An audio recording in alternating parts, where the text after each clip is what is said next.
Hello guys, welcome to the Trading Parrot. We're gonna do an in-depth analysis of XRP Ripple coin. We'll cover liquidation levels of support and resistance, a wrap-up of the previous trades, look into some news, on-chain data, everything in about 10 minutes, maybe a little bit more. Guys, if you like this type of content, make sure that you're subscribed to the channel, hit the notification bell to get notified every time I put out one of these videos. Can we get 1,000 likes on XRP?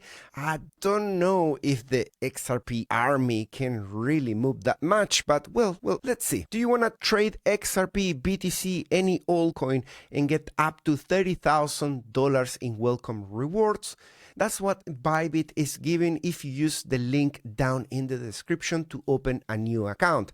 Grab $50 sign-up bonus, earn up to $30,000 in deposit bonus, VIP status upgrades, and a lot more. This is a great exchange to trade and also to trade with bots. Let's start with the weekly time frame, and what I'm seeing on the weekly time frame is some sort of fractal.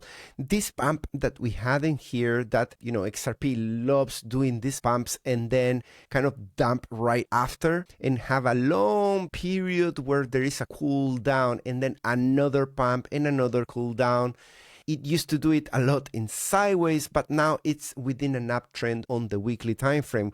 We can see the first impulsive move was very strong, and the second one is kind of a micro version of what happened already here. The good news is that this is still holding new levels of previous resistance now into support. All of this area in here form a double bottom that we were forecasting in previous videos that was gonna get to about 3.58. We went into 3.64, so that was the area of the conservative target. Just based on this, we couldn't, or we haven't yet managed to do something more aggressive, like for example an extension of one based on all this move, meaning that this move in here is just a fraction of what we did there, which is something we already noted. Now let's look into the RSI. What is the current context? Let me clear out some of the micro moves and just leave the macro. We can see that this was an impulsive move that managed to get into 92. Very impressive. That is the most bullish thing that we have probably ever seen from the point of view of weekly RSI on XRP. 92, bravo. And after that, this started doing the consolidation, a bull flag if you want, with a breakdown of the support in all this area here. That's where we happen to see the hidden bullish divergence, the double bottom, and this produced a revenge rally. That's the name we give to this after breaking down and coming back and test it as a resistance. You can see how perfect revenge rally in here. Breakdown at that point, we're saying, well, if we get something bullish, we're just gonna get a revenge rally, and that managed to do that mid-July. Since then, it's consolidating again. The good news is that it hasn't taken the lows, so this could try a second attempt to do a bit more fun and get into 78. There is a chance of that, although I have to say is less likely than what we did in here. The first revenge rally is very likely, the second one is a little bit less, and so on. Basically, it means that, doing this indefinitely with every single attempt, you have less likelihood of doing it again, which makes a lot of sense. And in case this fail or it managed to do something just partial, then we have the support at 36. We need to look into where is that in the price, the 36 and the 78. Not because we know now with a crystal ball that that's where we're going, but to have a range to play with. And the top of the range at the moment is $5.3, slightly beyond the extension of one of this impulsive move, which was at 4.77. And then that support, if things really puke to the downside and we put a new lower low on the weekly time frame, that will spoil the party, at least for a while, because that will mean that the price needs to go all the way here. That's a new lower low following with this trend of lower lows that are still there. We managed to put a higher high in here, not that much higher. So some people might see this as a partial double top. So watch out with that risk. It's not guaranteed to turn into a full double top.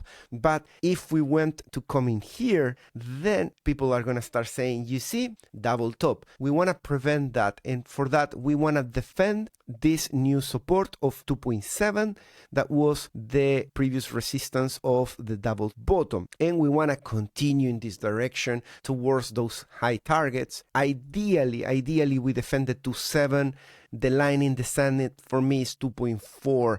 After 2.4, we break the lower double bottom and we are starting to scream, yeah, we're going for a new lower low. In that case, we're going to do a lower low relative to 1.6, which was the previous one. In that case, the next one is 1.4 that the RSI says is located more or less at 1.46. Based on what? Well, based on this support, the 36 that comes all the way from 6th of June of 2022. That's the bear market. So it's a global support on the weekly in case things fail, not a forecast. Just prepare in case things fail. You heard about risk management, right? So that is important for you to consider. If you never heard about it, go stop this video and watch a full month of videos about risk management. More importantly, put it in practice with paper trading or with very small trades of $20. Longs versus shorts. What's going on with XRP? You can see that there is an uptrend that we are still defending. We recently have on the 7th of July a breakout. Once we hit that revenge rally, then it got rejected, but luckily we haven't broken the support. So this is still in a party up and up and up. Not like this area in the bear market in 2023 where we puke big down here. That hasn't happened yet. And there are no signs that we are going in that direction. But if we did that, well, be prepared for that 1.4, 1.5 in case you need to break the glass and extinguish the fire. In terms of socials, things are as quiet as October 2024, which is where we started a big uptrend. This big uptrend attracted a lot of people. We are looking at socials in here, social dominance, and you can see that we are in a similar setup, right? Things very quiet at 2.3% of social dominance across all social networks are talking about XRP instead of talking about BTC, Ethereum, and Solana. And it reminds me, this moved down, then this moved down. So if we get now people attracted and we start coming back up, that means that we are on our way to take the higher liquidity. We look into the higher liquidity. We look into those levels that matter for profit taking, for stop losses and all of that. Let's look first into some news. Ripple extends digital asset custody with BBVA in Spain, expands Ripple's banking footprint under MiCA, strengthens the institutional adoption narrative to historically leaves XRP on partnership news. And we got a duplicate in here. What's going on with the thinking ChatGPT? I asked for 3 different news and it's giving me twice the same, or maybe this is a different twist.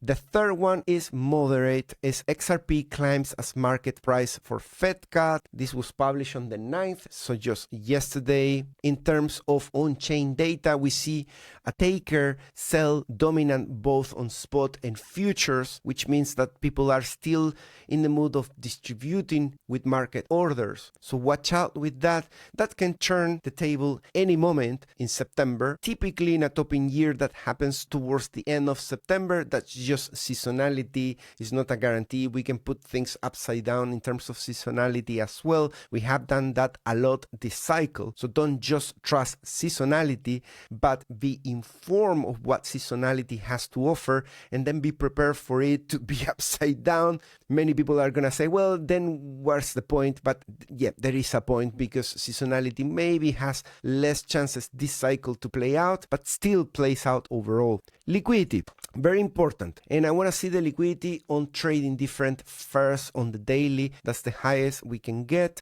And notice that I have selected all levels of liquidation, 3, 5, 10, and 25x's. And the biggest pool award goes for $4 at the moment. That's the largest pool. And if we remove the 3x, we can see that that is mostly constituted by people that short when we went into 367. They put the stop loss at around 4 because they did just 3x. If we remove the 3x, we start seeing two guys here that are gonna be part of the challenge at the moment to decide where we are going, because on the daily we have a breakout to the upside both on the price and the RSI already confirmed, and that targets all this liquidity that is in here thanks to an extension of this flag towards the $4. That will be phenomenal. But if September wants to play its role in terms of bearishness, that could make potentially this breakout turn into a fake out, in which case we could go and put a slightly lower level in here below this pattern. If I remove the 5x, which is relatively still a small level of liquidation, you can see that we have liquidity between 2.7 and 2.5. If we put all the leverage levels, the maximum is at 1.5, very close to where we spot on the weekly the support of the RSI. That was 144, very close to 1.5. So we got here an argument to say that if things fail big for Bitcoin, for general markets, and something has to be big, then 1.5 is the big risk at the moment. If things go okay in September and we don't get any big pullback, then we should go according to schedule towards the liquidity of $3 and $4. Let's confirm that on CoinGlass, which only offers 3 months back in time, and we see the largest level is 3.1. So if you're scalping and you're already in a long, that could be a great level to unload some of the profits, partial profits, or if you want to be more aggressive, wait until 3.4 or in a ladder. Still, the liquidity at 2.6 appears again here that we already saw when we were in trading different. In terms of volume profile, we are seeing the obvious in here that all the trading is going on in the bull flag, and the center at the moment is $3 psychological level, and we also see the point of control in red at $3, which is what currently is holding the price to not break out to the upside. That is the immediate challenge. And I think on Bitcoin we also have very close the point of control at 3 at 111 or 112 or 13, I don't remember, but it's also what is not yet allowing the price to go higher to take the CME gap. If we take the CME gap, maybe XRP is gonna dip the toe in the higher area in here and take some of the most immediate liquidity that we talk about, 3.16, or if we get lucky 3.4. That's just a more short-term scalping idea. On the 30-day, the liquidity, you can see how it grows exponentially into 3.2. That confirms that idea as well. I hope you enjoy the video, and I'll see you in the next one. Take care. Bye-bye.